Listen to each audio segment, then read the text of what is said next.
नमस्कार, आदाब, मैं ऐश्वर्या से स्वागत है आप सभी का सियासत टीवी के साउथ इंडिया एक्सप्रेस में। अब देखते हैं मुख्य समाचार।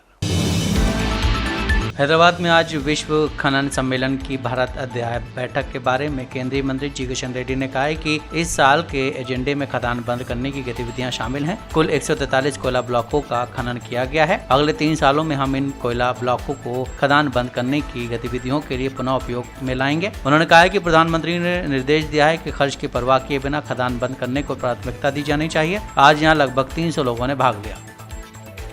वर्ल्ड माइनिंग कांग्रेस का इंडिया चैप्टर का मीटिंग आज हैदराबाद में हुआ है। साल में एक बार इंडिया चैप्टर का मीटिंग होते हैं। तो लगभग 40 देशों में मिलकर ये वर्ल्ड माइनिंग कांग्रेस का ऑर्गेनाइजेशन बहुत सालों से चलाते हैं। ये साल हैदराबाद में मेरा रिक्वेस्ट पर हैदराबाद में हुआ है। जो वर्ल्ड माइनिंग का आज का एजेंडा, इस साल का एजेंडा माइन क्लोजर एक्टिविटी पर चर्चा कर रहे हैं। देश में आज़ाद के बाद अलग अलग माइनिंग एक्टिविटी होते हैं। वो कोल माइन हो, वो लाइमस्टोन हो, आयरन ओर हो, बॉक्साइड हो, जो भी माइन करते हैं, माइनिंग होने के बाद जो लैंड ऐसी छोड़ देते हैं, पूरे गड्ढा रहते हैं, उसमें एक्सीडेंट्स होते रहते हैं, एनवायरमेंट प्रॉब्लम होता है, ग्रीनरी डेवलपमेंट नहीं होता है, रीपर्पस नहीं होता है प्रॉपर। इसलिए आदरणीय प्रधानमंत्री जी का आदेश पर आज माइन क्लोजर एक्टिविटी पर ध्यान दे रहे। पहली बार लगभग 143 कोल ब्लॉक्स माइनिंग हुआ है। उस माइनिंग होने के बाद उस ब्लॉक्स को माइन क्लोजर पर ध्यान दे रहे। आने वाले 3 साल के अंदर इस कोल ब्लॉक्स को माइन क्लोजर एक्टिविटी रीपर्पस के लिए हम चेंज करने वाले हैं। इसके लिए भारत सरकार आदरणीय प्रधानमंत्री जी आदेश दिया है, जितने भी पैसे खर्च हो माइन क्लोजर पर ध्यान देना चाहिए।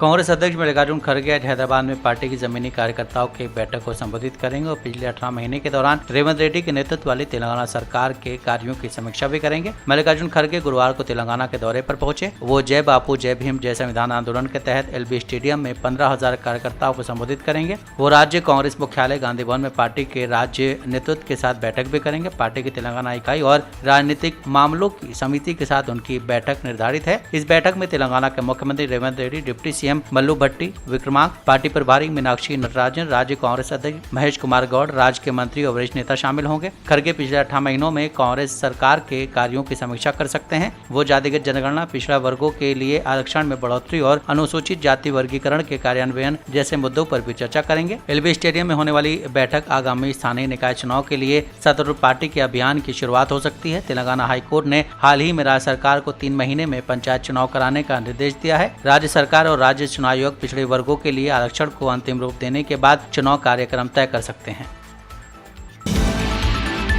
बीआरएस के अध्यक्ष और तेलंगाना के पूर्व मुख्यमंत्री के चंद्रशेखर राव को बृहस्पतिवार को हाई ब्लड प्रेशर की वजह से एक निजी सुपर स्पेशलिटी अस्पताल में भर्ती कराया गया। यशोदा अस्पताल ने एक विज्ञप्ति में बताया कि चंद्रशेखर राव को कमजोरी महसूस होने की शिकायत के बाद अस्पताल में भर्ती होने की सलाह दी गई थी। विज्ञप्ति में बताया कि उनकी हालत स्थिर है। इसमें कहा गया है कि प्रारंभिक जाँच में हाई ब्लड प्रेशर और कम सोडियम स्तर होने का पता चला है। अन्य सभी महत्वपूर्ण मानक सामान्य सीमा के भीतर है। राव को चिकित्सकों की गहन देखरेख में रखा गया और डायबिटिक को नियंत्रित करने तथा सोडियम के स्तर को बढ़ाने के लिए दवा शुरू कर दी गई है। मुख्यमंत्री रेवंत रेड्डी ने केसीआर के स्वास्थ्य के और उन्हें दिए जा रहे उपचार की भी जानकारी ली है। आधिकारिक विज्ञप्ति में कहा गया है कि रेड्डी ने डॉक्टरों से बात की और उनसे केसीआर का सर्वोत्तम उपचार सुनिश्चित करने का आग्रह किया है। इसमें कहा गया है कि मुख्यमंत्री ने राव के शीघ्र स्वस्थ होने की कामना भी की है। बिहार में होने वाले विधानसभा चुनाव की राजनीतिक विषाद बिछाई जाने लगी है। असदुद्दीन ओवैसी की पार्टी एआईएमआईएम विपक्षी इंडिया गठबंधन के साथ मिलकर बिहार चुनाव लड़ने की उम्मीदों पर आरजेडी नेता तेजस्वी यादव ने पानी फेर दिया है। एमआईएम ने बिहार में इंडिया गठबंधन के साथ मिलकर चुनाव लड़ने की इच्छा जाहिर की थी, जिसके लिए प्रदेश अध्यक्ष अख्तरुल ईमान ने आरजेडी प्रमुख लालू प्रसाद यादव को एक चिट्ठी लिखी थी, जिसके बावजूद ओवैसी के ऑफर को लालू तेजस्वी ने स्वीकार नहीं किया। एमआईएम के बिहार प्रदेश अध्यक्ष और विधायक अख्तरुल ईमान ने लालू प्रसाद यादव को एक चिट्ठी लिखकर कहा था कि सेकुलर वोटों को बंटने से रोकना है तो MIM को महागठबंधन में शामिल करना जरूरी है। उन्होंने कहा कि वोटों के बंटवारे से सांप्रदायिक ताकतों को फायदा होता है, इसे 2025 के चुनाव में रोकना होगा। उन्होंने ये भी कहा है कि MIM ने 2020 के विधानसभा चुनाव और 2024 के लोकसभा चुनाव में भी महागठबंधन का हिस्सा बनने की कोशिश की थी, लेकिन सफलता नहीं मिली। अब पार्टी फिर से गठबंधन में शामिल होकर चुनाव लड़ना चाहती है।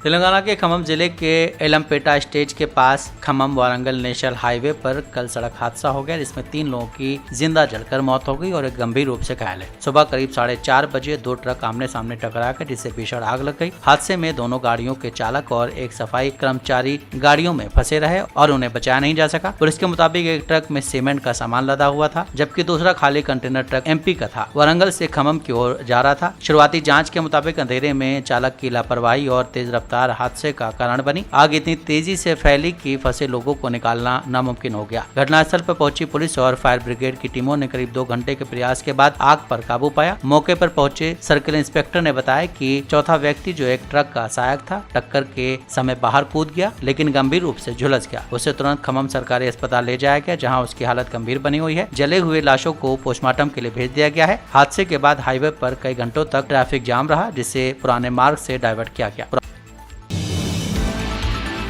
कर्नाटक के मंत्री प्रियंक खरगे ने RSS पर दिए गए बयान पर महाराष्ट्र के मंत्री नीतीश राणे ने कहा कि कांग्रेस कभी सत्ता में नहीं आने वाली, उन्हें दिन में सपने देखने दीजिए। अब राणे के बयान के बाद मंत्री प्रियंक खरगे का बयान सामने आया है। उन्होंने कहा है कि भाजपा कुछ साल पहले ही अस्तित्व में आई है, उससे पहले भाजपा के नेता भी कांग्रेस को वोट देते थे। अगर वो RSS को लेकर इतने उत्सुक हैं तो मुझे दिखाई कि भाजपा नेताओं के कितने बच्चे RSS की शाखाओं में हैं। कर्नाटक के मंत्री प्रियंक खरगे ने महाराष्ट्र के मंत्री नीतीश राणे के बयान पर कहा है कि RSS की गतिविधियां समाज या भारत के लिए अच्छी नहीं हैं। अगर पर्याप्त शक्तियां बर्बाद हो गईं तो मैं सुनिश्चित करूंगा कि इन संगठनों को समाज से जड़ से खत्म कर दिया जाए।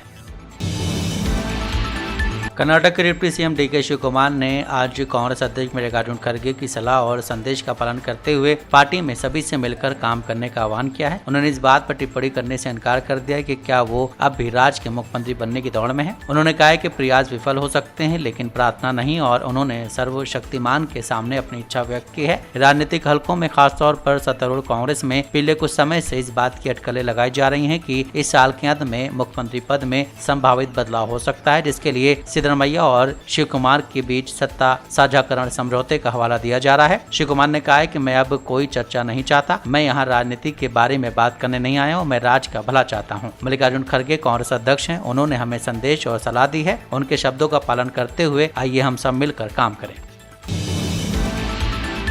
केरल के कोट्टायम मेडिकल कॉलेज में बुधवार सुबह एक बड़ा हादसा हो गया। कॉलेज की एक पुरानी इमारत का हिस्सा ढह गया, जिससे 2 लोग घायल हो गए हैं। हादसा सुबह करीब 10:45 पर हुआ। इसके बाद दमकल और पुलिस की टीमें मौके पर पहुंची और राहत बचाव का काम शुरू किया गया। हादसा अस्पताल की पुरानी बिल्डिंग के उस हिस्से में हुआ जहाँ वार्ड नंबर 11 और 14 के पीछे बाथरूम वाला हिस्सा था। ये हिस्सा फिलहाल इस्तेमाल में नहीं था। अधिकारियों के मुताबिक ये इमारत खाली थी और इसमें मरीजों का इलाज नहीं हो रहा था। स्वास्थ्य मंत्री ने शुरुआती बयान में कहा है कि हादसे में कोई गंभीर स्थिति नहीं है और घायल लोगों की हालत सामान्य है। उन्होंने बताया कि इस बिल्डिंग की जगह नई बिल्डिंग का निर्माण पूरा हो चुका है और शिफ्टिंग की प्रक्रिया चल रही है। इमारत ढहने की घटना को लेकर केरल के स्वास्थ्य मंत्री के खिलाफ विरोध मार्च निकाल रहे भाजपा कार्यकर्ताओं को तितर-बितर करने के लिए पुलिस ने पानी के बौछार का इस्तेमाल किया। कल इस घटना में एक व्यक्ति की मौत हो गई और कई लोग घायल हुए हैं।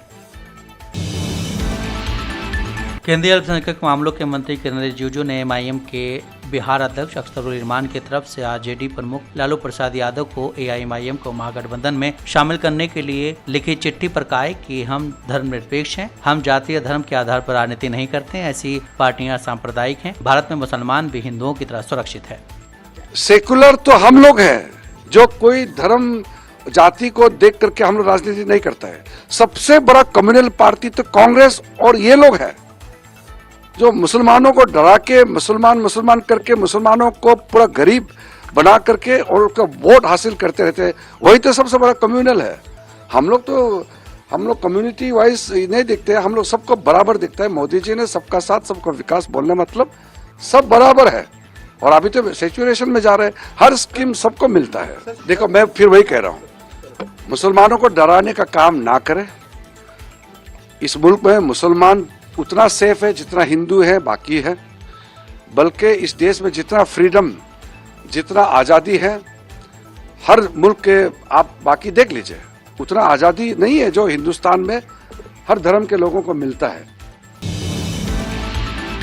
तमिलनाडु के शिवगंगा में हिरासत में हुई मौत पर एआईएडीएमके के प्रवक्ता ने कहा है कि शव परीक्षण रिपोर्ट हमारे इस आरोप की पुष्टि करती है कि हिरासत में हुई हत्या है, हिरासत में मौत नहीं। इसके शरीर पर सिगरेट से जलने के निशान थे। इसके शरीर का एक भी अंग ऐसा नहीं था जो इस क्रूरता जैसे अमानवीय और बर्बर कृत्य से अछूता रहा हो। पुलिस बल को इस तरह की अत्याधिक यातना और शक्ति का उपयोग करने की अनुमति किसने दी है? हम ऐसे देश में रहते हैं जहाँ एक आतंकवादी को भी जेल में बिरयानी खिलाई जाती है, जबकि तमिलनाडु पुलिस एक आम आदमी पर कानून अपने हाथ में लेती है, जिसके खिलाफ शिकायत अभी भी साबित नहीं हुई है। शिकायत की विश्वसनीयता अभी बड़े सवालों के घेरे में है। शिकायतकर्ता का पैसा ऐंठने का इतिहास रहा है। कुछ समय पहले डिप्टी सीएम के पीए के नाम का जिक्र करते हुए कहा गया है कि जो अब सामने आया है उसके पिछले रिकॉर्ड पर क्लीन चिट नहीं है। अजीत कुमार कोई सीरियल अपराधी नहीं था और वो अपने परिवार का इकलौता कमाने वाला था। हमें देखना होगा कि सीएम क्या करते हैं।